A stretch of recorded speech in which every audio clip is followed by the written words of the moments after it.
principe du comparatisme oblige évidemment à bien choisir les exemples et à faire en sorte que les exemples que l'on traite soient traités en profondeur.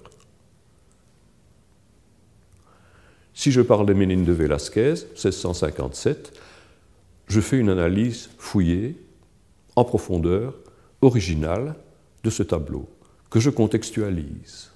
Et en même temps, je vais parler de la culture espagnole au milieu, d'une culture qui est en voie de déclin, mais qui rougeoie de ses derniers feux, et je vais parler de Calderón et de Lope de Vega, qui font partie, et ce ne sera pas superficiel. C'est un vrai risque.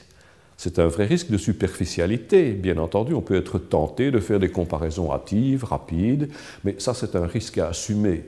C'est un kalos kindunos, un beau risque à prendre. Voilà. Alors, je ne dis pas que j'ai réussi à chaque fois.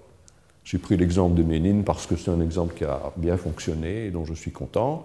Dans d'autres cas, c'est plus difficile.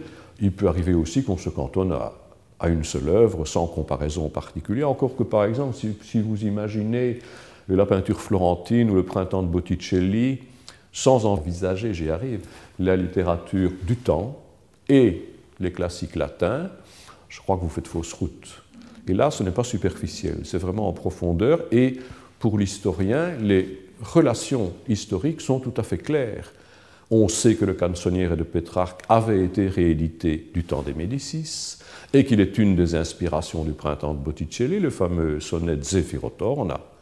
On sait que, évidemment, le moindre latiniste du temps, je ne dis même pas que Botticelli était latiniste, mais il était entouré de latinistes, comme Ficin et d'autres, connaissait l'Ode d'Horace au printemps, avait lu le prologue du poème de Lucrèce, enfin, tout ça est historiquement valable. Justement, le danger que vous évoquez, qui est réel, c'est n'importe quoi un peu rapide à l'emporte-pièce. Donc, il faut se faire historien aussi. Même si la chronologie n'est pas ma muse favorite, je crois qu'il faut en tenir compte, il faut nécessairement en tenir compte. Mais non plus ne pas tomber dans le piège qui consiste à dire, c'est le cas de certains historiens de l'art pur et dur, tant qu'on n'a pas une pièce d'archive qui confirme l'interprétation, on ne peut rien dire. Je trouve ça névrotique. Je trouve que c'est un réflexe névrotique. Mais l'autre extrême, l'autre excès, c'est la paranoïa interprétative. Donc il faut naviguer entre ces deux écueils. Et je pense que dans la plupart des cas, je n'ai pas fait de naufrage, ou rarement en tout cas. Ça peut arriver, hein, mais voilà.